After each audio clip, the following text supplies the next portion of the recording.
Hey everybody, this is Brett, and it is Saturday afternoonish evening, and I was just writing and writing and writing all of these things I've been through with spirituality and religion.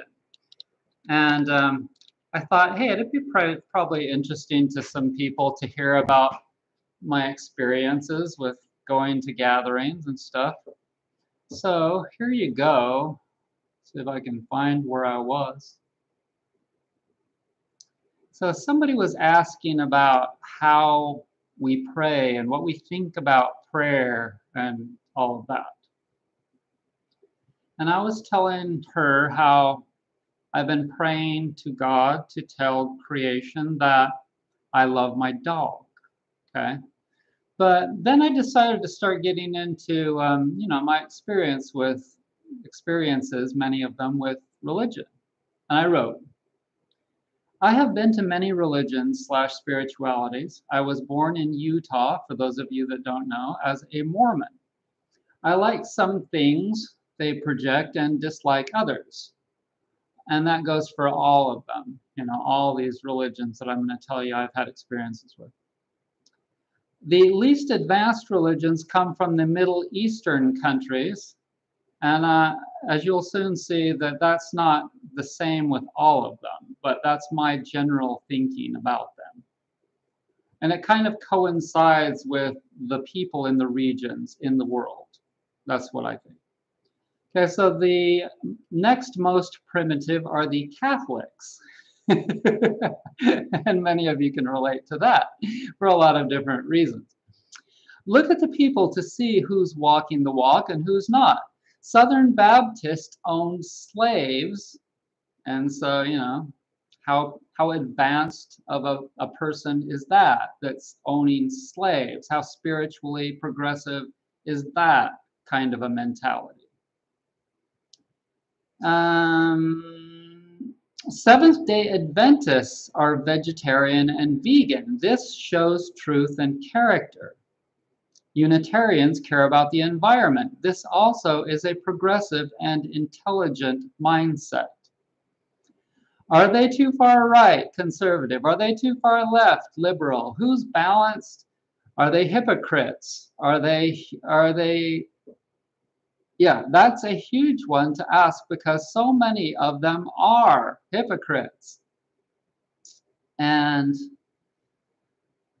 who still supports Trump? Now imagine a person saying that they're spiritual, they believe in God, this and that, but they still support Donald Trump. Don't look at me. I cannot explain this world oftentimes. Okay, so those spiritual people are seriously up. If you want to know who's got their spiritual together, just look into the people and their priorities. Do they eat whole foods? Now, a lot of people, if I were to say that and coordinate that with spirituality, eating, and what they ate, they'd say that it was none of my business. They would say it has nothing to do with it, da, da, da, da, da. And that's because they don't understand that foods and eating whole foods are directly connected to nature. And nature is directly responsible. It's created by, it is one and the same to God. And a lot of people don't understand that. And if they don't understand that, they're not very spiritually advanced. They're not progressive. This is one of the things that I know to be true, that I believe to be true. Some of you may not think that it's true, but I don't care. Okay, so do they understand that and respect nature? Do they know that they will pay if they don't? Okay, so that's one of the proofs of what I'm talking about in that regard. If they don't respect nature and if they don't live naturally, they're going to pay in pain and inflammation.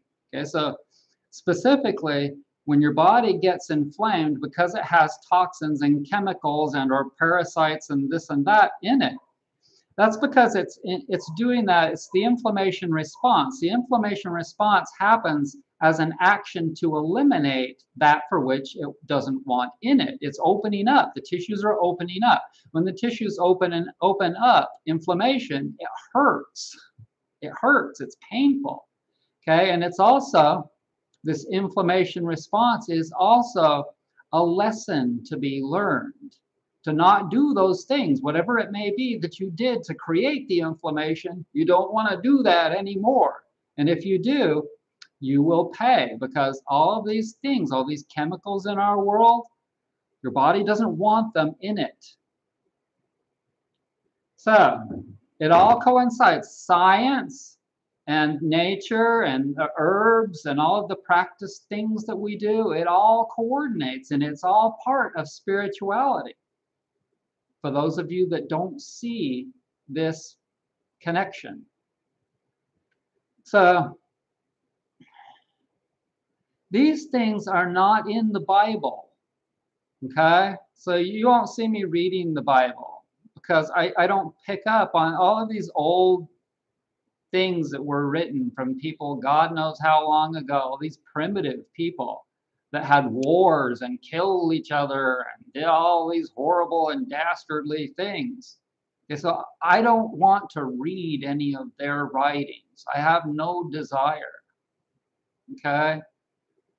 So I asked her then, how do you want me to go? How long do you want me to go on? And she said, thanks for all that. To answer your question, I'm good with you going on as much as you would like to.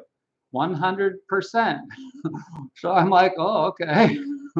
I've been to a lot of various gatherings, so I'll talk about those things.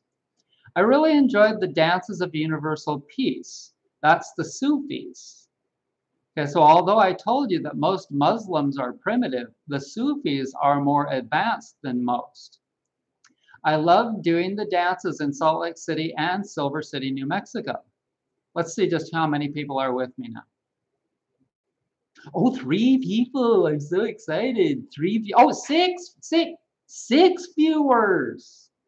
That's so cool. Joe. Hi, Joe. Sunny Moon. Hi, Sunny. Meatwad. Hi, Meatwad. Okay, so let's continue. Hope all is well, man. I love your videos and advice. Amazing stuff. Thanks. Everybody should get inverting. Start inverting your bodies. And get going with it gradually, but definitely do it. It's one of the most important things I've added to my repertoire. Okay. So I really enjoyed the dances of universal peace. That's the Sufis. Although I told you most Muslims are primitive, the Sufis are more advanced than most. I really loved doing the dances in Salt Lake City and Silver City, New Mexico. Just to recap, in addition to it being super fun, it's meditative and has live music with 1 or usually 2 musicians that sit in the center of the circle. So you do this big circle and you do it alternating, man, woman, man, woman. This gives balance. This is logical. Okay, so I would love to do these kinds of things, and we will.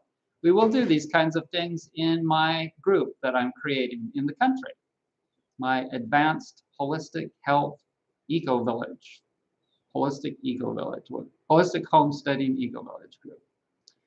So yeah, with 2 musicians sitting in the middle. So you'd have this like violin player in the middle and a drummer. That's typical, a couple of like those types of musicians. And you would get going in these big circles, circle around and around. And if you can find a dances of universal peace in your town, go to it and have some fun. It's good exercise. And you do these Sufi chants, okay? So you do like Sufi chants as you're dancing around in a circle. You might even meet a cute girl there, but they're really conservative, so you guys know. Like they're very, I don't know.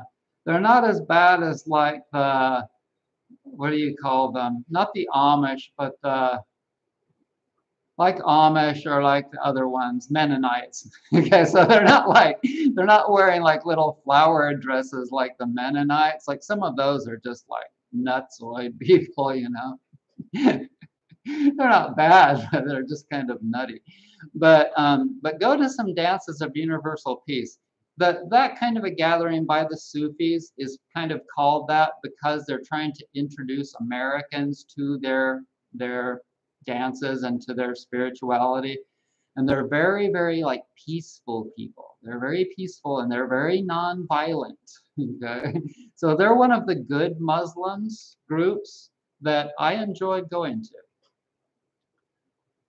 During the dance, you'll sing chants. During the dance, you will sing chants over and over.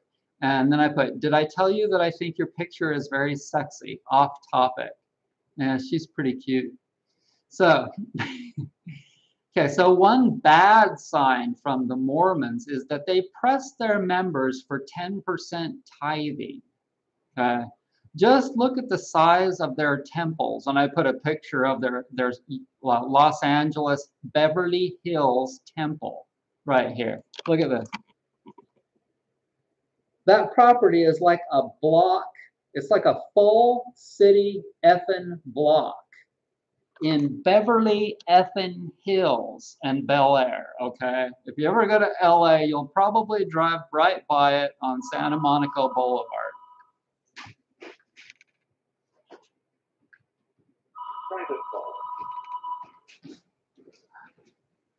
It'll hang up on. Okay, so the absolute coolest minister. Oh wait, I didn't finish the Mormon one. We're sorry. Block calls to this number cannot be accepted. Okay, so look at the size of their temples. Ego trip, greed trip, materialism disease, Republican syndrome.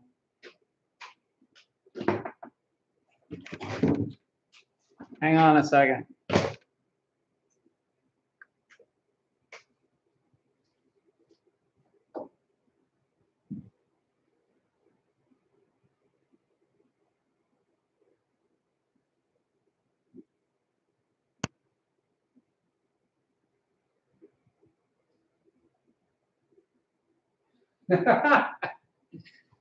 Some people.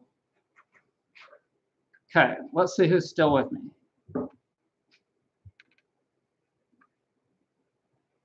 Okay, 7 people. Nice. Okay, so materialism disease. I'm talking about the Mormons. Republican syndrome. Here's a picture of the Mormon temple right in the heart of Beverly Hills and Bel Air. They send their missionaries all over the world to convert people into their fairy tale. You wouldn't believe the crap my dad's side of the family eats. Many are dead and gone now. If you go to Utah, you want to see some really fat and not healthy people. Yeah. So Utah is like the Jello capital of the world. God, they still love Bill Cosby, probably. Remember all the Jello ads from Bill Cosby? But they've let him out of jail now. That's what you get when you've got money. You can actually get out of jail. You can get out of freaking prison when you've got influence and money. Look at what Bill Cosby did. So look at that property. It's freaking huge. The absolute coolest minister, if that's what you want to call him, was Howard Hanger in Asheville.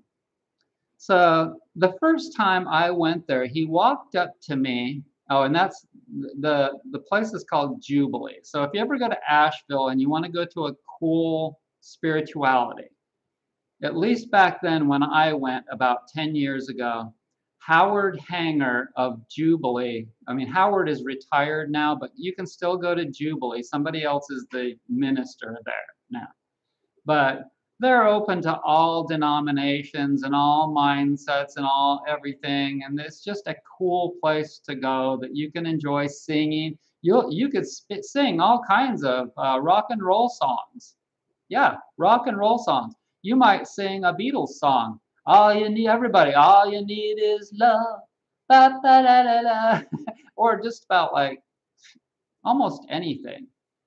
And so The first time I went there, Howard Hanger walked up to me with his hand extended, and he said, "Hi, I'm Howie." And I was like, from somebody that's been to these like churches where some of them were nice, some of them back in Utah, in the Mormon church, they call them bishops. Okay, they call them bishops, the bishop of the church. He's the head dog, like the minister or whatever. And the priests, the Catholic priests. So, but this Howard Hanger, I'll show you a picture of him. Look him up on Google Images. Howard Hanger, like a hanger, like a clothes hanger. This is a picture of Howard. And yes, he looks kind of like that guy, Hamburgers in Paradise. What's his name? I can't even remember that guy. I've never been a really big fan of him. But Howard loves him, and Howard kind of dresses like that guy. Cheeseburgers in Paradise. I can't remember that guy. He's kind of like he loves like sailing and things like that. So Howard Hanger once said the prayer for the Free James Taylor concert for Obama in Asheville in October of 2008. And I told you guys that I got to go sit in the front row in front of the fence because I borrowed James Taylor's wife a pillow and a blanket because it was cold. It was October. It was just before the election of 2008 when Obama won the first time. And so, yeah, Howard Hanger is like an Asheville icon that everyone knows, Howard Hanger. So sometimes you'd think that a church is good, but it's really not. So the Quakers in Silo, North Carolina, are a very tribal community. In fact, the whole community of Silo is very tribal. And they don't just accept anyone into their little clique. They believe in human rights. This is the Quakers, okay? The Quakers believe in human rights. And another thing that you should know is just because I'm generalizing about one particular church doesn't mean that the whole religion is bad, or good. You can have bad apples in any bushel, okay? So just because I didn't really like the Quakers in Silo doesn't necessarily mean that the Quakers in another place might not be cool. It's the people, okay? It's the people that matter. Although, yes, the policies and the mindsets of these specific religion also count for a lot. So just because I said that the Southern Baptists were slave owners doesn't mean that all Southern Baptists are obviously like ignorant, like losers or something like that. It just means that like there are it's the same with cultures and skin colors or whatever it may be. You can generalize, but you can't put everybody into one basket. Okay, but it is good to understand how things work. Like, for instance, the color red is aggressive. Okay, so when you go to the store and you see a red food, you should know that that food is more likely to be aggressive than a yellow food. Do you understand the logic of what I'm saying with this? Those of you that are thinking that right now that I'm a racist. I look at things logically and for how they really are. A yellow dog, especially like a very light colored dog, like a white lab, a yellow lab, and the more light colored it is, the more it's like a bunny. Those dogs are the kindest and sweetest and nicest little dogs. Yellow labs. Yellow labs are just the sweetest things. And so the Quakers in Silo are a very tribal community. They just don't accept anyone. They believe in human rights, and their slogan is, the Quaker slogan is, war is not the answer. Okay, so now I've told you in the past how a lot of counselors and psychiatrists are nuts. Okay. And the reason that they became a counselor or a psychiatrist was because they too needed to get sanity. And we've all, not we've all, but a lot of us have put those two and twos together, and we understand the logic of that and how opposites work, right? Okay, so the Quakers, their slogan is, war is not the answer. So understanding what I previously told you, what might you assume about the Quakers? Do I need to go further on that subject? No. That's what I experienced from a lot of those people over there, that they weren't really all that peaceful. But they were really trying. They were giving it the old college try. And that's admirable by God. But do I necessarily want to go to their gatherings? It depends on the people there and how progressed they've become. Okay? So, my experience with them was that many of them are rather energetically low and too far left and out of balance. I will say that I really like them. See, that's another thing. Just because somebody is far left and liberal doesn't mean that they're peaceful. And we've seen this, right? We've seen the not very peaceful, angry, liberal left. That's just about damn near as bad or worse than the opposite end of the spectrum, the far right radical KKKers. So they're pissed for whatever reason. I will say that I really liked how the service was just sitting. Okay, so here's something cool that you'll get when you go to a Quaker meeting. And I'm not going to read that. I'm just going to tell it to you. You go there and everyone just is sitting and not saying anything. There is no podium. There is no pedestal, no anything like that, where there's a minister or a bishop or something like that. Priest standing before you and reading some manuscripts about something for the way that they should be living their lives. There isn't anything like that when you go to a Quaker meeting.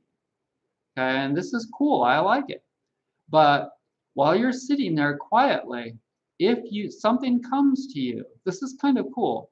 If something comes to you and you feel like saying something, well, that's what you do. You can stand if you want, or you can sit, but you just say something like, man, I had a shitty day yesterday. You can say anything that you want to. Maybe it's about something that you saw in the news last night and it's just been on your mind and you want to express your feelings about it. That's what you do at a Quaker meeting. And I've heard people talk about how, maybe their uncle was a Vietnam vet and he just died last week, and I'm sending my prayers out to them, my family, and something like that. It can be anything. And people will talk for just a few seconds. They might just say one little thing, or they might talk for 5 minutes. And then it might be quiet for another minute, or it might be quiet for the whole rest of the hour gathering. And you just sit there with nobody says, no, maybe nobody has anything to say at all, and there's nothing said for the whole hour. It can happen. It could happen that the whole hour you just sit in total quiet peace, nothing. That's a Quaker gathering. So the Inner Light Center in Salt Lake City, look that up. It was the first progressive spiritual meeting that I ever went to. After having, when I was a kid, going to the Mormon church, blah, blah, blah. It was about the late 90s. It was the late 90s. And so I was, how old was I? I was roughly almost 40, I guess. No, 35, 35. Early 30s. I was early 30s. Can't think very well right now. So I was early 30s, and I decided that I want to go check out a different kind of spirituality. I'd never been to anything, nothing. I didn't even know what non-denominational meant. I've kind of heard the word before, but my mom suggested that I go to some sort of a non-denominational spirituality. So I went to the Inner Light Center. It's still in the same place in Salt Lake City on like 4400 South. And it was kind of like a, right now, I would kind of equate it and relate it to a kind of a Paramahansa Yogananda-ish feel, because it has like a older people there that are they're kind of groovy. They're kind of from the whatchamacallits, the baby boomers. They're kind of baby boomerish, you know. It's kind of 50s, 60ish looking place. And I can't tell you a whole lot about it because I can't remember exactly. I know we would sit on fold-out chairs, and all the chairs were in a big circle, and that there would be people in the front that would, a person that would talk about this or that. There was some singing. It's hard for me to remember exactly, but all I can tell you was that I pretty much liked it, and I went to that up until like when I was going to school, massage school, 2003. I would go to it here and there, and it was like a 45-minute drive for me from Ogden down to Salt Lake City to go to it. So I wouldn't always go, but I would go sometimes. And I pretty much liked it. And so I also enjoyed, just after going to that, I started going to the Salt Lake City Zen Center. And I thought that that was cool. It was very different from the Inner Light Center. Okay, so the Inner Light Center was old. The Zen Center was very young. Other than the master dude that sat in the front, the Zen Center was all young people in their 20s and 30s. And we would all sit there and just meditate for like a half hour or 45 minutes or something. I think it was a half hour. It might have actually been an hour. I can't remember. But then we would have what they called Dharma talk. And so people would sit there and just ask the person in the front, the priest, the Zen Buddhist priest, and it was Japanese Zen, questions about things, just kind of general life questions, and they called it Dharma talk. And I don't remember what all the questions were about. They were about just about anything that people could think of, that people were frustrated with in life, you know, kind of life questions. But this person at the front was kind of, I don't know what the word is for it, but he was like this to the people. You know, they were just like, oh, this is the greatest thing since sliced toast. And I kind of saw through all that, you know. I was like, yeah, he's all right, you know. And I've come to be like that with a lot of these so-called leaders. Some of them have some good energy, and some of them don't. And so this place was on 11th North in Salt Lake City, right in the, what do they call it? The upper bench, the avenues. Okay, in Salt Lake City, in the New Agey liberal area, it's called the Avenues, and that's where the University of Utah is, et cetera, et cetera. And every town, every college town like that has this collegey area in it. Even little Silver City, New Mexico had one. It's all usually up on the hill and overlooking the town, etc. And then they're all the teachers live in houses around it, and it's a new age. There's a lot of apartments where the students live, etc., etc. Y'all are aware of all these things. Like, for instance, Ashland, Oregon, Eugene, Oregon, etc. So, anyways, I had been to several Japanese spiritual Zen gatherings, but I liked them to different degrees, but they're usually too disciplined and narrow-minded. Okay, so this is how the Japanese are, and this is how you can be helped by looking at cultures in order to understand who they are, what they represent, and etc., etc. Okay, so the Japanese, the reason I own a Toyota is because the Japanese are damn good at doing what they do.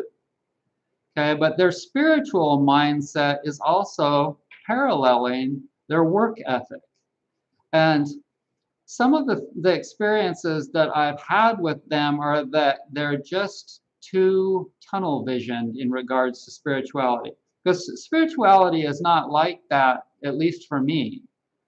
Okay, it's a matter of understanding things more on an American Indian level and nature and not just yin and yang, but also, I don't know, spirituality is one of the deepest holistic health things it's kind of it's very unexplainable. And for them, like when you go and do the when I in Silver City, New Mexico, they also had a Zen center. And the guy that runs it is an acupuncturist from San Francisco. And he was a friend of mine to a degree, and he was also a client actually of mine to a degree when I was a massage therapist there. But he let me grab some water. God.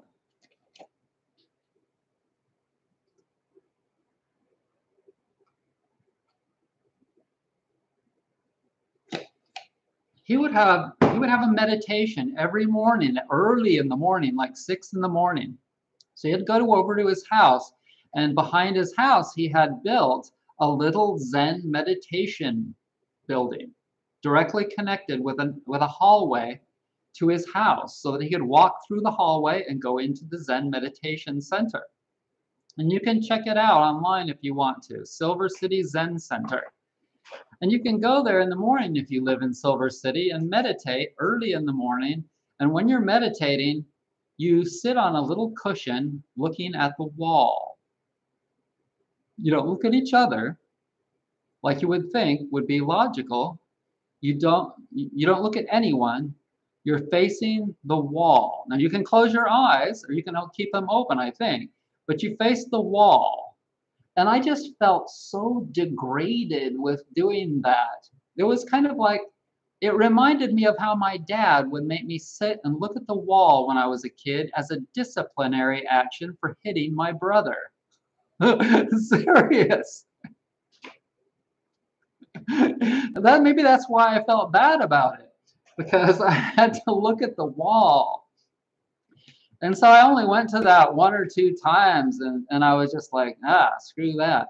You want to do some really healthy meditation? Get yourself a board and invert yourself. Lay inverted and take the weight off your body. Right now, the weight is on my body, pressing down on my spine, pressing down on my neck, dragging. My arms are dragging down on my shoulders. When you get like this and you meditate, it's so much better because you're doing something on a physical level, and you're doing something to heal your mind more so than just meditating sitting up. It's so much better.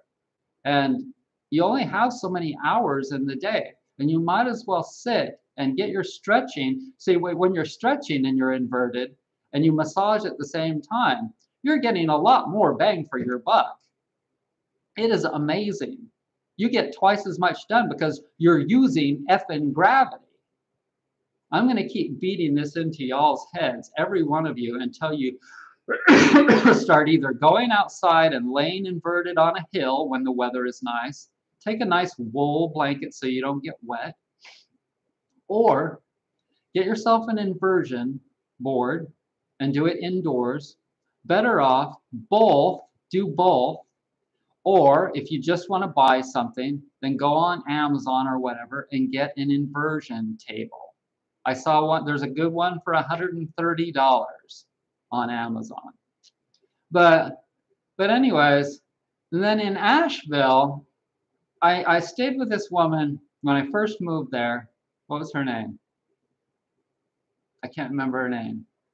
But she was big into one of the Zen Buddhist sects, a Japanese one. And they say this thing over and over again, and you can find videos of it on YouTube where the priests are doing it over and over again. And I'll try and do it for you. It goes.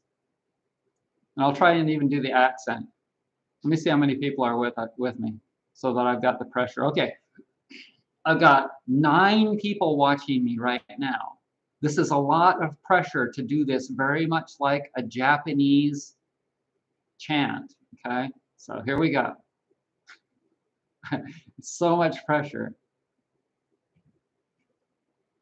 Namayo Renge Kyo, Namayo Renge Kyo, Namayo Renge Kyo, Namayo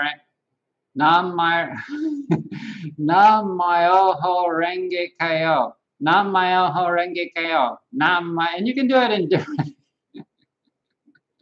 you can do it in different rhythms, okay? They'll do it in all different kinds of rhythms, so you can make them up.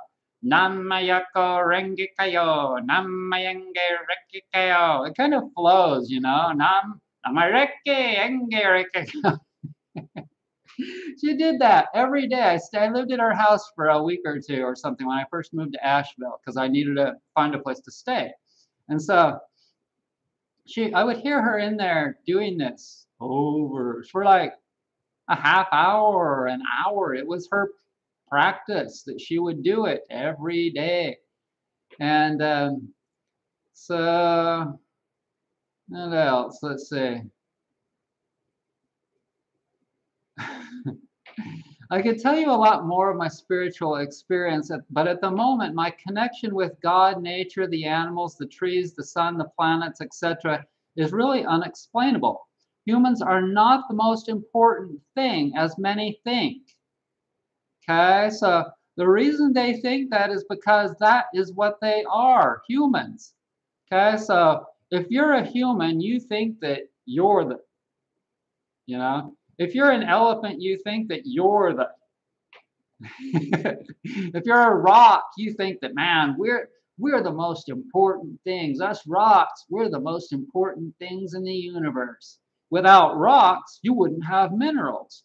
Without minerals, you wouldn't have life. So us rocks, we're the most important thing. And that's probably how it is through all the universe, you know. But part of my spirituality is understanding that the whole thing is floating and flying together. And nothing is necessarily more important than the other. And one reason that humans are not very important at the moment is because there is an overabundance of them. Okay, so one thing that you understand with business, okay, so when you think about business and you think about buying and selling things or services, whatever it may be, you think about supply and demand. Okay, when you think about humans at the moment, and you realize that our world is radically being destroyed by this massive overpopulation of humans, then you start to understand the truth of the matter in regards to the value of humans.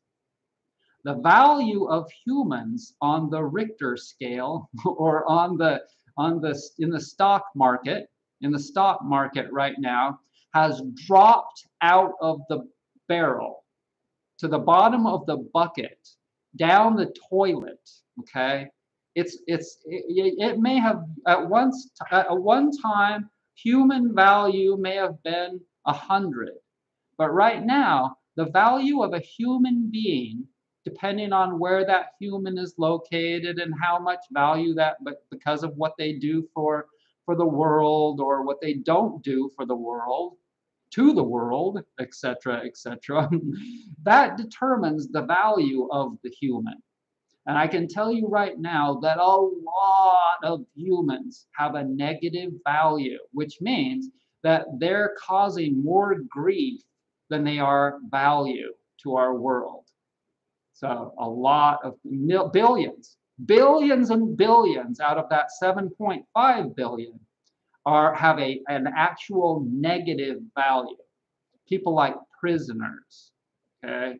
Prisoners, people like repeat offender prisoners have a serious negative value, which means that, like, if anything were to really happen to our country, I think the first ones that should go are the repeat offenders.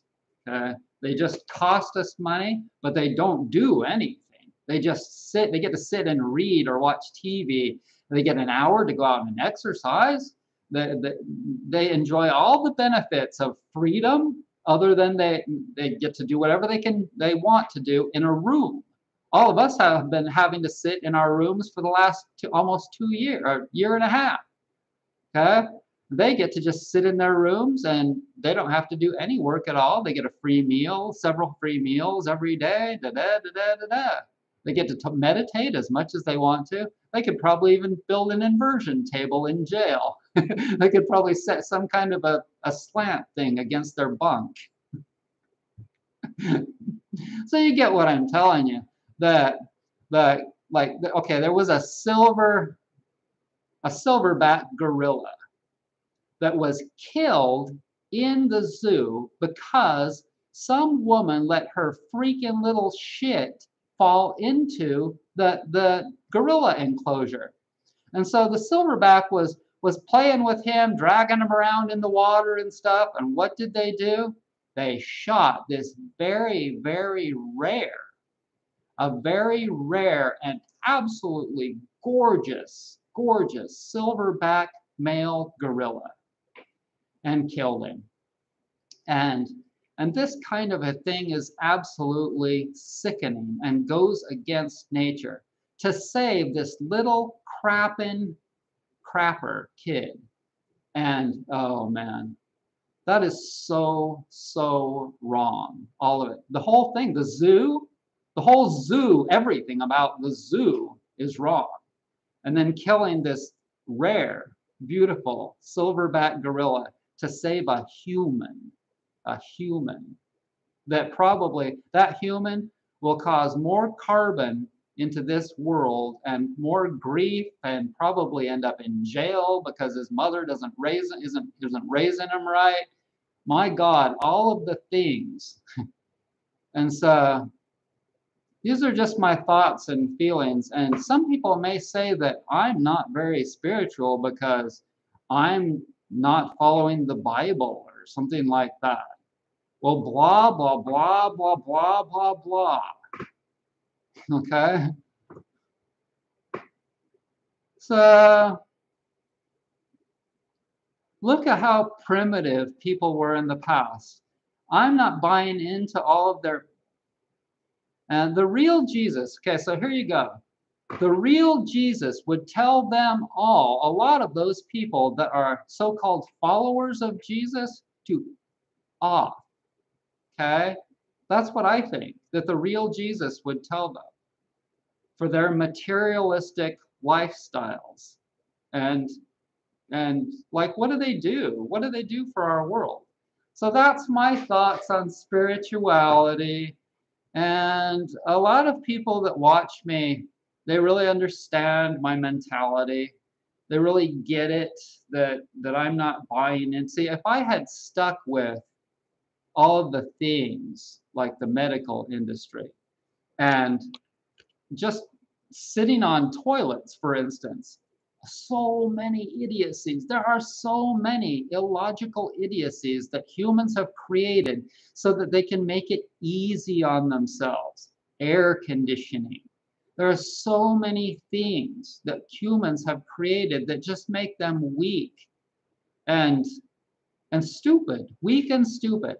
And had I continued to buy into all of that back in 1992, when I first started when I decided to change, I started reading the book of macrobiotics, and I completely changed. That book right there. You want to read a valuable book?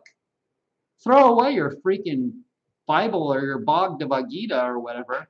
Buy the book of macrobiotics and start understanding how yin and yang work in this world. And when you do, then you'll start to get healthy. There are a lot of health books that have a lot more value and spirituality because they talk about respect for our world than so many of these so-called spiritual books. And I'm not saying that all spiritualities are bad, but I'm saying that a lot of the mainstream ones. Okay, so it's exactly like everything else. The mainstream things, the things that mainstream people do, so much of it is totally, totally worthless. Such a totally, totally low value things that the mainstream people do. If you want something done right, like really good, you have to do it yourself. Because you cannot get, I mean, you can, but you have to really look for a good massage therapist, for instance. Okay, so only 1 out of 100 massage therapists out there. Okay, maybe 3. Maybe 3 out of 100 massage therapists are top-notch massage therapists. Then, as you move down, maybe 15 out of 100 are decent massage therapists. And you just keep moving down, down, down, till you get to like 50% of the massage therapists aren't worth a crap out there. Okay? This is a perfect example that coincides perfectly with spirituality and religion. The mainstream spiritualities out there, they're geared towards the mainstream. Mainstream people out there are not progressive. They're not very intelligent. They're living their lives like idiots. I mean, I can give you 100 or 1,000 different examples. Okay, so anything out there that's really good, you have to search and search for it, and you have to be really, really picky. And the more you refine your life, just keep refining, out with the good, in with the bad, in with the good, out with the bad, in with the good, out with the bad. And you do it over and over and over again. Every day you make decisions. I'm going to stick with this. I'm going to throw out that. I don't like that person. I like that person. And you just keep refining and refining and refining. And then you get to a point of where you're like living a better life. You just gradually living a better life because you get rid of the crap and you keep the good things. And spirituality is another thing, like people, like ideas, like beliefs, like all of the different things, like sitting and just sitting peacefully, like the Quakers. So what you do is you go and you experience the various things. So if you're not going to any kind of a gathering, you got to start going and experiencing. Like, I'll tell you another one. When I first moved to Asheville, I decided to go to the Baha'is. The Baha'is, I can't remember exactly what the Baha'is were, where they originated. But I can tell you what they do, and it's rather cool.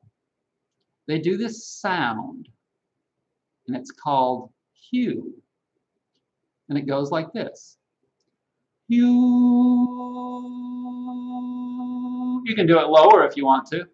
No, no, you have to do it relatively high. The hue sound, when everyone does it together in a room, it just reverberates. Okay, so I'm sitting in this room that's across the street from the hostel that I showed you in West Asheville. It was, I don't know if it's still there, but it was just like a hop, skip, and a jump. I could walk right across the street. It was almost directly across the street from the Von Paul and Sharkey's hostel in Asheville. And I would walk over there, and it was in the basement of this, it wasn't a temple, it was an office building, and it was in the basement.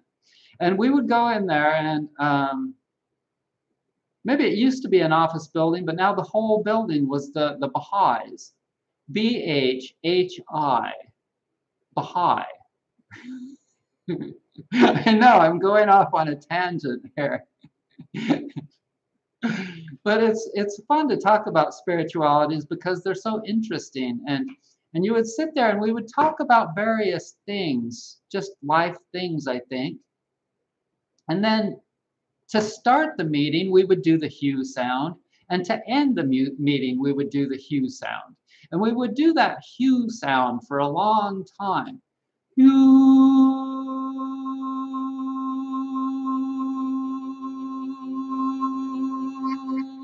And after you run out of air, you take another deep breath.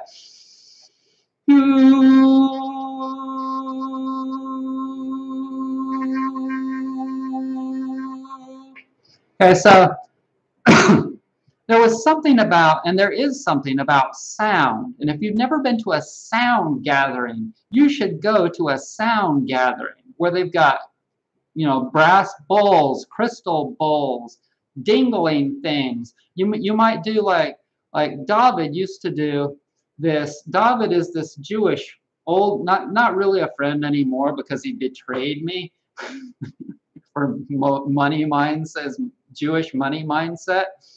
And you learn things about people and you learn things about traditions. And I've had Jewish friends, and I can tell you that a lot of them are very money hungry. Okay, so I'm friends with David, and I would go over to David's gatherings. And David has a lot of good qualities, and he's generally a nice person, just so you know.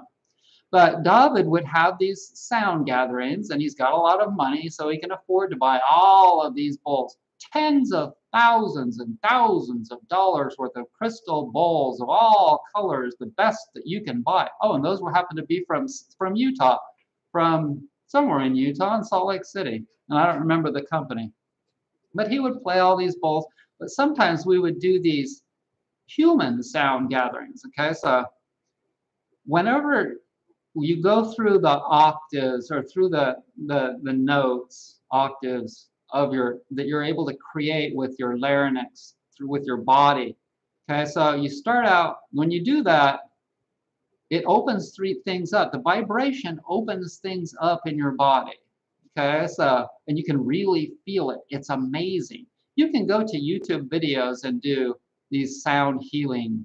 You can find all kinds of sound healing things where you do the exercises. So start out, like we would start out doing a really deep sound like this. Like,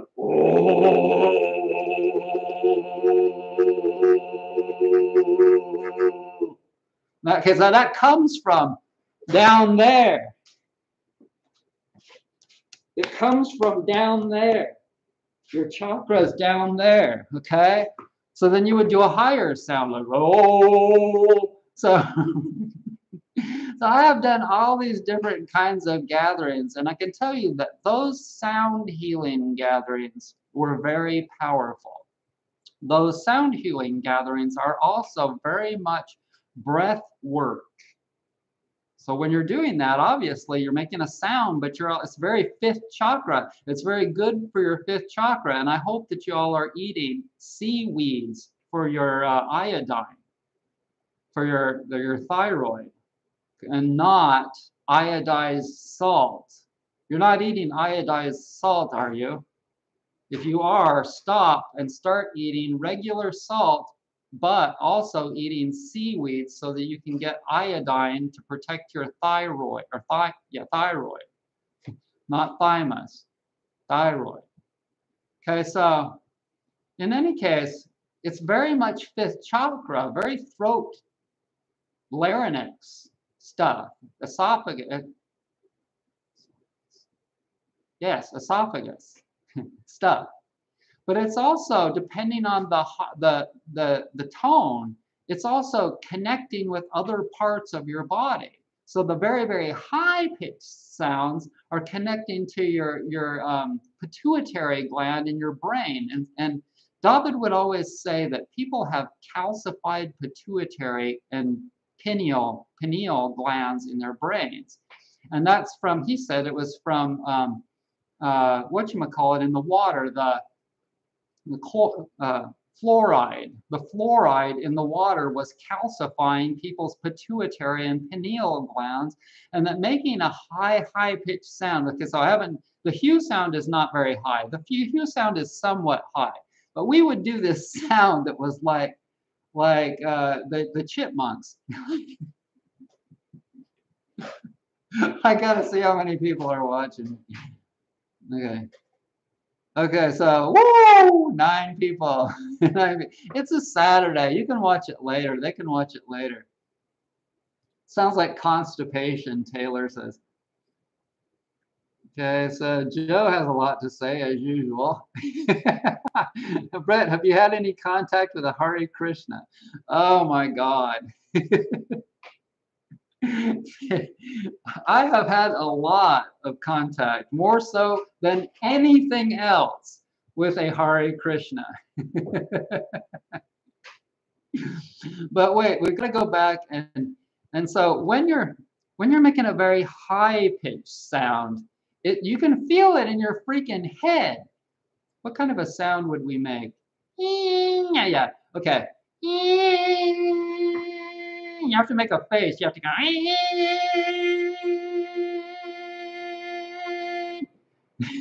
And you can feel it in your head. Whereas if you're making a really low sound,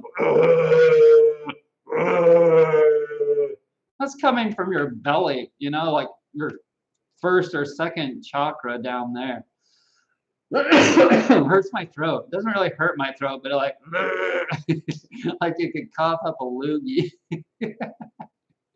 Okay, so, all right. So Hare Krishna, Krishna Krishna, Hare Hare. When I lived in Tucson, I would go to Govindas. Okay, so it's really weird. The Hindus and the Hare Krishnas, very, you know, they read the Bhagavad Gita, and in a lot of cities in our country, you can go and eat on Sunday for like free or for like $2 or something. And in Tucson, this was the case. And it was right close to where I lived on First Avenue. And it was called Govindas. And if you look up Govindas, you will likely find a whole crap load of Govindas. And they're all Indian. They all have Indian people. And they are everywhere. The restaurant in San Francisco, the restaurant in LA, the temple restaurant in Tucson, the temple restaurant in New York, the temple restaurant in Miami, every effing place is Govindas. I don't know specifically why they named them all Govindas, but they do. Okay, so if you go there, you will see that it is very colorful, like that, or kind of like that, or like that. I like colors, and one of the reasons that I like colors is because I eat a lot of fruits and vegetables.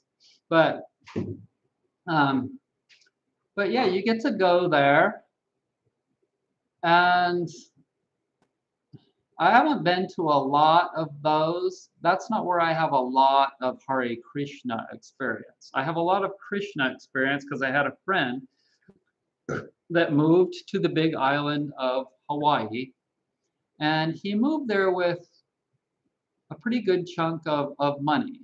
Actually, he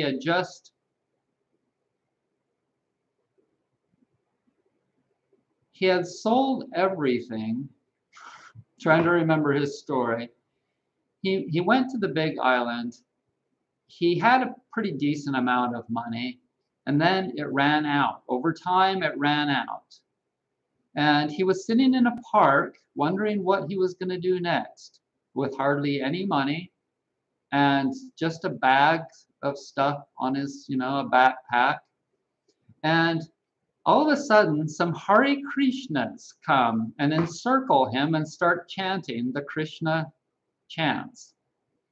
And so he went back to the Krishna temple on the big island of Hawaii with them and gradually became a Krishna devotee. That's what they call them, Krishna devotees. And he shaved his head and did all the Krishna things, and he's wearing a robe and this and that. And I think Derek lived there for about 6 months. Okay, so let's go back and look at what Derek Gessel. Okay, Derek is German. And Derek and I were somewhat good friends. And we would talk a lot. We were friends for a long time. And we would talk a lot on the phone because Derek was a truck driver. And that's what he would revert to. He would go and he would do massage school in Asheville. He would go to India for a while. What he would do is he'd be a truck driver for a while and save up a bunch of money, and then he would go and work on his spirituality. But after he became a Hare Krishna devotee on the Big Island. Eventually, he couldn't. I think he just kind of snapped and he couldn't do it anymore, and so he left the Big Island. But he continued to read his Bhagavad Gita and practice his various things, all kinds of things. He would count the 108 beads. Okay, so when you're a Krishna devotee or when you're, a Hindu, etc., oftentimes they'll wear these beads around their neck, and some of them wear them all the time, and they count them several times a day. And I believe that Derek counted his beads 5 times a day. And there's 108 beads on the string, and you have to count them in a specific way. And as you're counting them, you go along with your fingers. 1, 2, 1, 2, and you might do a chant in between each one. Your 1, 2, 3,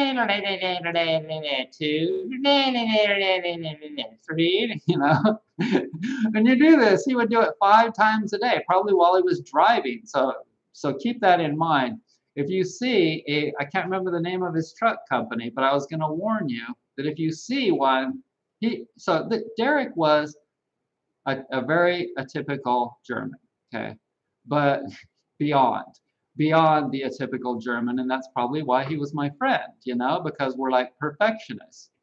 And so Derek was the El Perfecto truck driver, but he was also a Krishna truck driver. And he was also a pretty damn strong guy that was able to take care of himself as a truck driver. And I learned about truck driving from Derek. And I mean, for all I know, he's watching me right now. Maybe he watches my videos occasionally still. But you should know that, like, if you want to be a truck driver, you better be tough. And most women can't do it. Some women can, but not very many.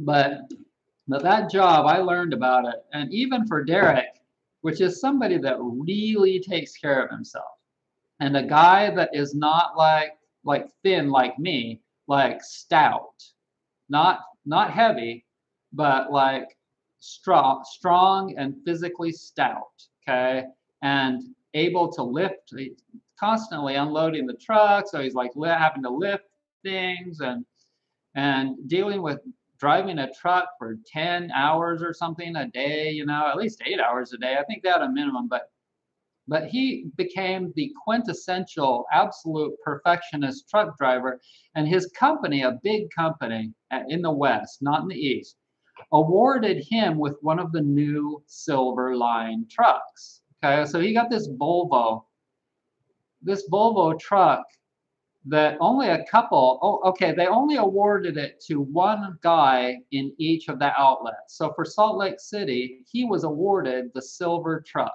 a brand new $500,000 or something ridiculous like Volvo. And it was even I think it was an automatic too. And yeah, so no more shifting, none of that. And so he's like this Krishna perfectionist truck driver, and he'd save all this money, but then he'd go to trips to India or to do massage school. When I was living in Asheville, Derek moved to Asheville to go to the Asheville School of Massage Therapy. And so I got acquainted with all of these very Hare Krishna, Hare Krishna, Hare Krishna things, But there are flaws. There are flaws in it. He would talk about various extremist Krishna things, and I was able to shoot that, down. Oh my God. It's like, are you kidding me?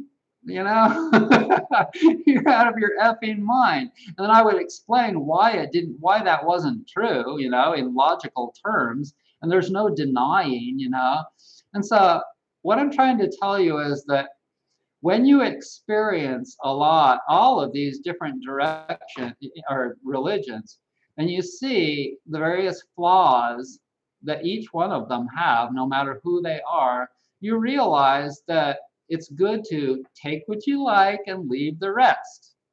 but don't consider any one of them to be just the end to the all means, because there's pros and cons, there's goods and bads, yada, yada, yada, yada, with every single one of them.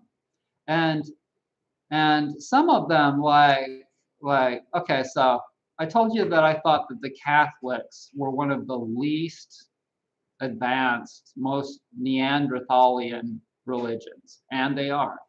But look at their churches, look at the stained glass in their windows. Beautiful. Like the stained glass in some of the churches, not just the Catholics, but that's one of the things, the architecture of the Catholic churches that's really beautiful. Now, is it logical for the future to have a great, big, huge, high vaulted ceiling and have to heat that thing? Totally not. It's totally not. Maybe for summertime, it's good. Maybe it's okay for the summertime, but it's not good to go in there and everyone meet in the wintertime, and it goes against nature, and nature is God. And so you have to put everything together. You have to include all aspects of life to understand the full nature of spirituality, because that, being kind to the environment, is now part of it. And we're going to learn that in a big time freaking way. Those of you that don't understand what I'm saying in these regards, you are going to learn, just like all the rest of them. They're going to learn the truths. So I hadn't really planned to do this live thing, but I just got going so much and thinking about spirituality, and I'm kind of in between cleansing, and so I'm feeling pretty good today. I went to Asheville and got some food, and I got some really good food. I got some really good stuff. And yeah, I'm starting a hiking group for people that don't give a you-know-what about the you-know-what. And we're going to carpool as much as possible, because we care about the things that I've been telling you that matter, that are connected to spirituality. Carpooling is spiritual.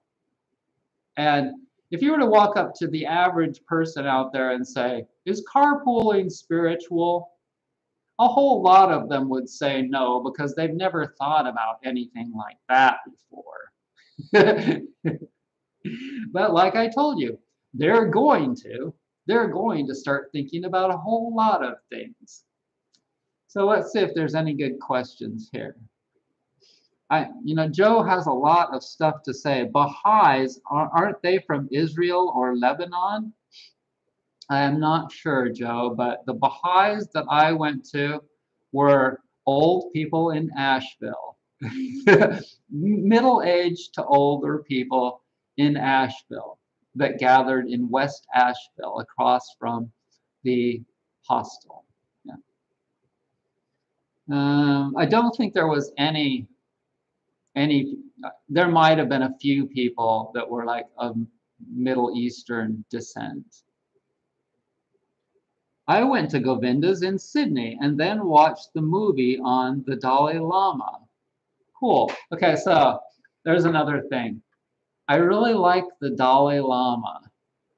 Even though the Dalai Lama has full out said that he eats meat, and some people have said like, well, the Dalai Lama eats meat, and they associated that with something really bad. And I don't necessarily think. Okay, so not everyone that's vegan is like the greatest people. Not everyone that's a meat eater is the worst people. And the Dalai Lama has the greatest smile on the face of the earth. The Dalai Lama has smile lines, deep, deep smile lines. Okay, so when somebody has anger lines, like for instance, Bob Marley, okay, look at pictures of or videos of Bob Marley's deep, deep anger lines. Deep, deep, like not mine go like that. Bob Marley's go like this, and they're like canyons, anger lines. Okay, so listen to the lyrics of Bob's songs and look at Bob's face. Now, sometimes Bob would smile and be really, really happy, but you can tell that Bob had a lot of grief from the lyrics of his songs and from his deep facial anger lines. But the Dalai Lama has huge smiley lines. and that's how he is. He's just a very happy person, which is amazing. That shows you just how amazing he is, considering what's happened to his culture and people via the Chinese. And I mean, he's just such an ambassador for joyousness and logic and peace and all kinds of good things. I love the Dalai Lama. Another person that I really used to like a lot, and I still like him, is Prem Rawat. Because if you haven't seen my video entitled Prem Rawat Impersonator. So it's all done in love because I actually saw Prem Rawat in Asheville at the convention center. And me and Eddie and a couple of other people went together. And he wasn't actually very on it that day. He wasn't very good. Like if you can watch Prem Rawat videos and he's actually usually really good. But I do the impersonator of Prem Rawat. How do I do it? Let's see. Once there was a little boy. I can do an Indian accent pretty good. Once there was a little boy and he came up to me and he said, "Where is God? Up here? Down here? God is in here." So you have to do it like that.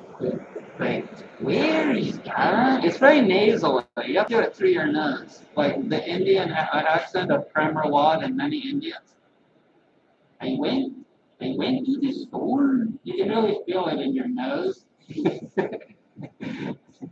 I wanted to ask you for a while about stress, but never had a chance to. I know that you have good techniques for it.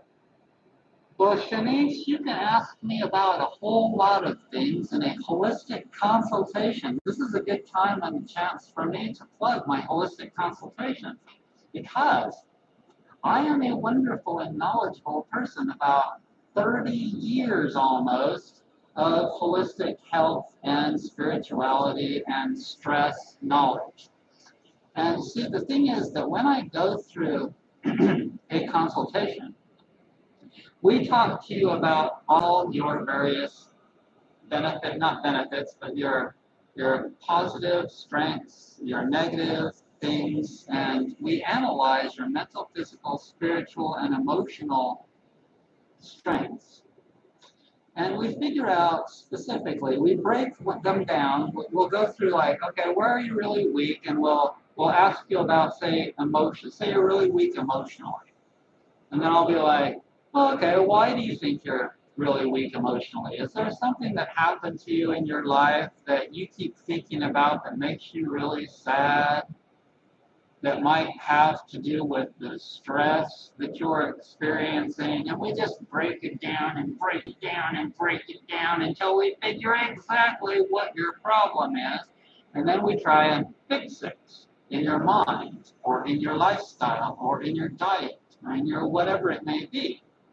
And so if you go to brettsnaturalhealth.com and you click on consultations, then you will see the instructions there. And yes, it does cost $50 for an hour. But in 1 hour, just imagine how much you can learn, and I can turn you on to a lot of things that you can do, whether it be breath work, Indian breath work, and specifically how you do that, or whether it be an herb that's really good for stress, or whether it be walking and things to think about, or positive affirmations that are good for stress. All different kinds of things that I've done over the years. You see, I have been around the effing block, my friends. I have been to a lot of different health food stores. I have gotten my feet rubbed in the back of a health food store, and it almost killed me. My good old friend back in 19 late 90s, probably 99. And just so many different things, hundreds, probably a thousand or more enemas, cleaning so much crap out of my body. And yeah, so for $50, you can have an hour where we talk. We talk right here on this screen and your screen. Maybe you want a massage consultation because you have neck pain and you want me to show you specifically how to get rid of it. We will do that. You know that woman that was rolling on the roller that I showed you? What was her name? It was about a month ago. I made a video where I showed you this woman that came over here and she was rolling on a roller, she was massaging her feet, and she was grimacing in serious pain, okay? And I saw her yesterday at Ingles, the grocery store, and I walked up to her and I go, "Hey, how are you?" And she goes, "Oh, I'm doing so much better." And my husband is using that foot friend massage tool, and I asked her if she would do a review for me on my local Facebook page, where there's like 7,000 members on there. That's what I'm trying to do. I'm trying to get it in people's heads that if they do the work, by God, if they will do the work, and they'll do the work if they see that other people are experiencing benefits from it. Okay, so this woman has lived here her whole life, and she talks like, you heard her accent, she talks like this, like Southern people talk. And she said, "Oh, I feel so much better." I feel so much better. That butt massage tool. Okay. I got them with rubber on them now. Okay? So this is my spirituality. I sit here and I paint latex rubber. I sit here for it took me an hour or something to put that many coats. Like 10 coats. Can you see how shiny that is? That's because it's got latex rubber on it. So you guys can get good at doing some of these things too. You just take that latex, I don't spill it. Take that latex and you take one of these, or preferably something natural. I already bought about 100 of these. But what I do is I wash these out over and over again so I make them last, these foam applicators. Always try and use things as good as you can. This computer, I've repaired it 15 times now. I don't want to buy another computer. I don't want to give Bill Gates more money. He doesn't need more. And guess what? Windows 7 is the best, baby. I was talking to my computer guy last night, and I asked him what he thought. He said, I went up to Windows 10, and then I deconverted back to Windows 7 because there was something that he didn't like about Windows 10. I'm sticking with my Windows 7. And it's really good to fix things. Like my car, my 93 Corolla now, it's good for a lot more years now that I fixed it. And yes, I learned a lot of things unintentionally about auto mechanics, but still, I'm telling you, when you can fix and repair things, you're ahead of the game, because in the future, that's what we're going to be doing. As soon as we have some kind of a conflict with China, you will see that we're going to be in some serious ash trouble. Serious trouble. Because, like even this computer right now, if I want to buy some new Harman Kardon speakers for it, $69, and guess where they're coming from? They're made in China. We all know this. If the supply line from China goes south because we have some kind of a problem with them, it's going to be a lot of trouble. There are so many different scenarios. Tomorrow, there's going to be a hurricane that hits freaking New Orleans. Think of the potential. Right now, there's a hurricane that's hitting a lot of oil rigs in the Gulf. Right now, hundreds of 120 mile an hour winds are hitting rigs, oil rigs, that could cause serious fuel problems for us in the next week. Right now, there are fires that are destroying forests and houses and all kinds of things. Mother Nature is not going to put up with human activity. And you say, when we can get back to living simply, when we can live simply, then it's so much more reliable. If the pipes in this apartment get clogged, and for some reason a plumber cannot fix them, or for some reason they can't be fixed, or for some reason there is no plumber, or God knows what it may be, I can still do dishes if I can get water and a tub. Think about that. And maybe a sponge or a washcloth. Washing dishes is one of my daily required activities. So what if I'm not able to wash dishes in the same manner that I've been washing dishes for the last 56 years, or 52 years? I started doing dishes at age 4, probably 5 years old. My dad wanted me to do dishes, whether it be to teach me or just because his lazy ass didn't want to do them. But in any case, I've been doing dishes with my dishwashers for a long, long time. But what if I didn't have a normal, what we consider a sink? What if I had to go back to one of the old ways? Would it be so damn terrible to do dishes in a tub, 2 tubs? I ran out of, what was it? For some reason, I can't remember what it was. I actually had to do dishes in a couple of tubs for some reason last fall, or last winter. And I went, took them outside and did them in the sunshine. It was wonderful. I sat there in Indian style on the grass and washed dishes in 2 tubs. It was great. It's fantastic when the electricity goes out. Feel how peaceful it is. Have you ever felt like, okay, all the electricity goes out? I should put out flyers to everyone in this neighborhood and say, let's imagine that the electricity goes out this Sunday and everyone has to walk outside and gets to meet neighbors that they've never met before and talk about the electricity going out and possibly actually doing something social. You never know what people can do if they can't watch TV or watch the internet. I'm telling you, all of these things that we see as potential troubles, like remember in Dallas last winter when it froze and people died and the roads froze and all the cars slammed into each other on that freeway and like 130 people died in a giant car wreck of fire and ice.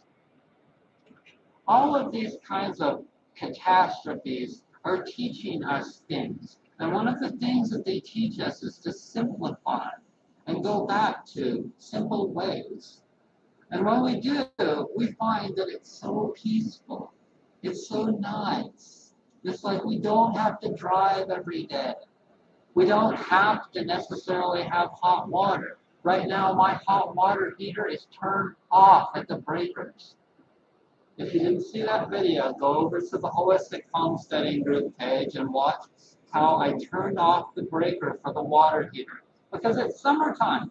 I don't need the water heater going all the time. If I want a shower, if I want a hot shower, and I have occasionally, sometimes like once every other day or every 3 days, I'll turn on the water heater for a half an hour. And in a half hour to 45 minutes, that thing has hot water and it's ready to go. After I get done with the shower, I go back into the breaker box and I turn it off. I do dishes in cold water. Is it really that difficult? All my ancestors did it for thousands and thousands and thousands of years. Cold water. They didn't have hot water heaters. Is a hot water heater necessary all the time? I'll tell you what the difference. When you're eating a lot of greasy foods and you've got a lot of animal fat and greasy lard from ham, from bacon, etc., covering your dishes, you really do. You need hot water and you need a lot of soap. But when you eat tofu and beans and fruits and vegetables, etc., like I do, and the heaviest foods that you eat is peanut butter Occasionally, yeah, I'll eat fish and eggs occasionally. And once in a while, I'll even eat some ground buffalo, wild buffalo. Thank you, license. I always bless all the foods because it's important to respect things, especially animals, because they're more advanced. Okay, so just because, once again, on that in that regard, just because humans are more advanced doesn't mean they all deserve respect. A lot of them really suck. Okay, so um, yeah. Oh, the woman, I saw this woman at the grocery store, and she says she's doing a lot better from using this, from using the roller that she already had on her legs, from using the foot friend. She bought a shindig too, and she bought a few other things. A brush, skin brush, and a facial brush. Okay, so yes, if you want, sure, Shanice, if you want a consultation, I'll send $50. How do I get the consultation? Is Thursday cool? Shanice, as I stated, go to brettsnaturalhealth.com and click on consultations. You'll see you must read the instructions. Read the instructions. You'll send an email to brett@brettsnaturalhealth.com. And yes, Brett@brettsnaturalhealth.com. You'll go to PayPal, send me $50 through PayPal through that email address, and then we will discuss a time and then figure out a platform for us to use, or we can use Google, whatever you want to talk on. Yeah, it's good for me to see you. If you really don't want me to see you, we can talk on the phone. So whatever. So yeah. Okay, Meatwad. Thanks, Meatwad. Sounds like constipation. Because I have a regular credit Visa card. You can still use that on PayPal. You can use that on PayPal. Yes, or you can also use a Visa, a credit card on my site. You don't have to use PayPal. You can use a debit or credit card on my site. Want me to show you? I'll show you. Okay. You go to brettsnaturalhealth.com, and it looks like this. And right here, right there, it says consultations. So you just click on consultations. There's a picture of me. And then you read through all this yada yada, and you send this little agreement to me to my email. It says, I agree that our holistic health consultation is an exchange of ideas. So that's like a release that says, I'm not a psychiatrist or a doctor, and that I'm just sharing my experiences with you. Okay, so I'm sharing, that's what I do. I don't give advice to people. I share my experiences, and then you can go with stuff. You can ask me about all kinds of things, whatever you want, and I'll give you my opinion, but I don't give advice. So I accept donations for consultations using PayPal or a credit debit card. And so you go down here and let's see. Okay. Okay, so this, I'm not logged in. Hang on.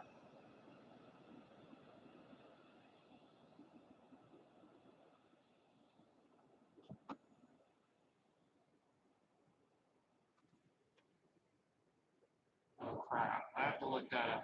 In any case, you can go directly to PayPal and use that. You can email me or you can call me at 828-678-3343. 828-678-3343. You can call me and I can take a CC over the phone and run it on my credit card website. I know you can do that, and I'm glad that you told me about that because I need to make that a product. I need to make that page a product where you can click a pay button, and I'll do that. But in any case, thanks everybody. Hi Angela. What was her issues and what was the treatment approach taking? Okay, so that woman that I was talking about, you can go back and look at her video if you didn't see it already. She had all kinds of pain, what she thought was sciatic pain. And in that video, her name was Tammy. And I think her name was in the video. Let me tell you. I'll show you what it looks like. Contents.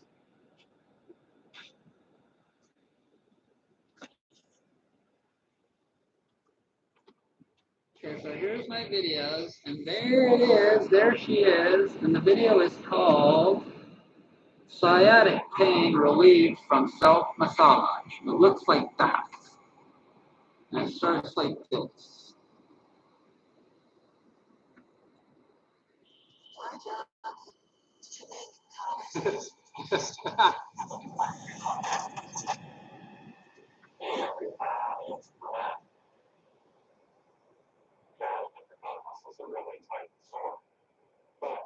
So look for the video with Tammy rolling on her IT van like that.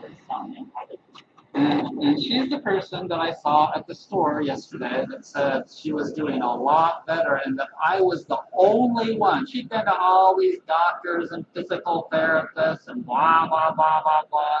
And in the video, I asked her, did any of those people tell you about doing this, rolling like that, or massaging your feet, or massaging your perineal muscles, etc., your butt muscles? Did any of yesterday? She goes, especially that ball. That ball is the best thing that I've ever done. A freaking $13 wooden ball.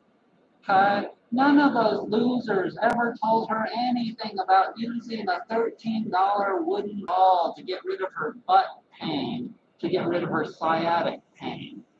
Okay? Your sciatic nerve runs through all these muscles in your butt. You've got 9 muscles in your butt, and they get really tight from doing this. Sitting. Do I sound like a rocket scientist, like somebody that's been to college for years and years and years? I have so much knowledge under my belt. I'm such a freaking genius. But I taught this woman how to use a ball, lay on the floor and use a ball under her butt and use gravity to dig out the pain in her butt. Okay? I'll tell you what it's called. Let me tell you just a little bit about what it's called. It's called integrity. It's something that Trump people don't have. Okay? It's a mindset of where you don't care so much about money. You care about the things that really matter. Not real estate and not being like some kind of a giant celebrity on TV that fires people. Blah, blah, blah, blah, blah, blah. We're talking about things that's not Republican and it's not Democrat, it's not conservative or Republican. It's a freaking ball that you put under your butt that you dig out the pain because you've been sitting on your butt. I tell you about the wooden slant board. I'm going to go get it.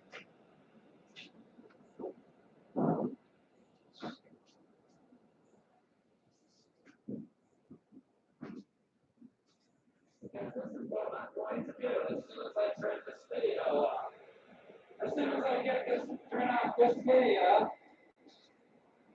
I'm going to lay on this freaking board inverted for about a half an hour or more. I'm going to go get my yoga mat.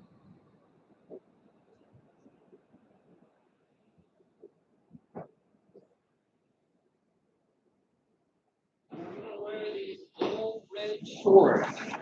Okay, so I'm going to wear these old red shorts that say athletic training on them, and they've got like some paint stains. They've got some paint stains on them, and I'm going to wear this organic cotton tank top. It's not a uniform like a doctor's or a nurse's uniform. It's nothing like the three-piece suit that my dad used to wear as an accountant.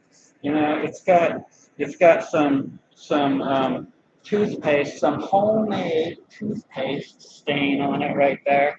And I'm gonna lay on this rubber mat that's on a board that I made. And I'm gonna decompress my whole spine. And I'm going to release all the tension in my butt and my digestive system. I'm going to start massaging. I'm going to massage my digestive system like this, wherever it hurts. And I'm going to massage my neck, wherever it hurts, inverted, like this. I'm going to lay inverted, like this. And I'm going to flip my ankle over the end of the inversion table, like that. And I'm going to lay like this for a long time. And I'm going to squeeze my neck, and I'm going to manipulate my body, and I'm going to twist like this. And it doesn't matter what religion that you are. It doesn't matter what religion you are. This is a religious thing to do for a lot of different reasons. So right now, more blood is going in my brain. Look at my head. If I have a forward head posture, it's going to get relieved from this because I'm laying on a flat board. Okay? If I massage my shoulders and my neck at the same time, that's going to increase that movement of my head back, flat, with my spine. Okay? So if I take my shoulder and stretch it like that, it's giving all of these muscles relief, especially when I squeeze them like that. See how I squeeze them like that? When my arm is not dragging down on them, it's a lot easier because I'm using gravity to my advantage. It's so simple. All of these things are directly connected to spirituality. Believe it or not, it's true. The food that I ate today, it's in there. It's in there. But it was being dragged down upon when I was upright a few minutes ago. But now it's not. It's being allowed, all of this, especially when I do this, it's all being allowed to go this way now. This transverse colon, it was hanging before, which creates a prolapse, possibly. But when I do this, and when I run lots of fruits and vegetables through all of that hose, and when I do this, I manipulate it, it helps it to get back to where it needs to be. It gives it relief from all that gravity dragging it down. So there's like so many things that people need to get going with.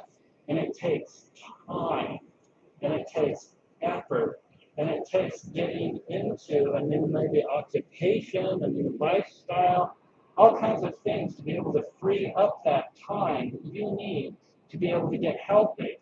Having a body is work. Having a body is a lot of work that you have to do to take care of it.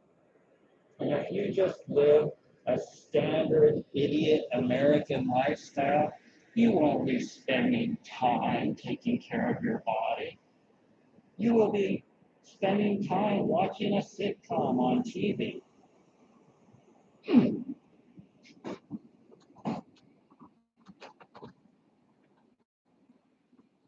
So do a holistic consultation with me, and that will help you to get going on the right path, in the right direction. It's a lifelong, okay? So that you know, this thing that I'm proposing to you to do, it's a lifelong path. All of these different things refining over and over and over again. It's certainly more than a lifelong path. It certainly picks up again in another life. It just keeps going and going. And who knows? See, I'm not going to claim, like there are people out there that claim. This is one of the most annoying things that I find with spirituality. There are humans in this world. Maybe some of them are beyond human, I don't know. But there are people in this world that think that they know from having read books or whatever it may be, from their parents told them that they know what heaven is. They know, like the Mormons think that there's 3 kingdoms, and the top one is the celestial kingdom, and you get to go there and live forever with your family. Maybe you create that reality in your mind, but I don't think so. I think that life continually goes on. But I can't say, I'm not, for one person, as one person, just a human being.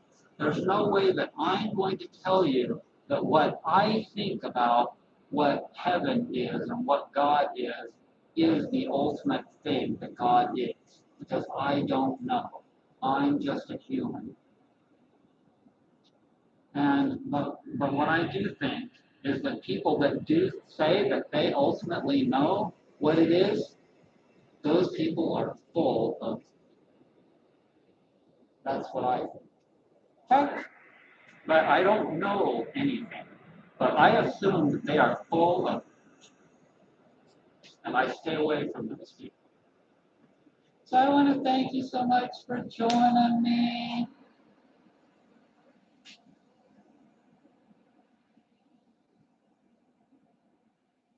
Wow.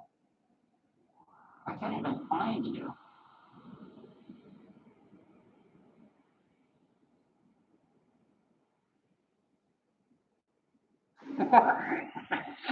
I have so many windows open that I couldn't even find you guys again, but finally I did. Okay, Joe, is in the presence of the Heavenly Father. I don't know that. Joe, you've said so many things that I can't read them all. Angela is in the UK and we are all just the same. Okay. Mason laughs his ass off. Okay, everybody. Thanks for joining me and have a happy Saturday night.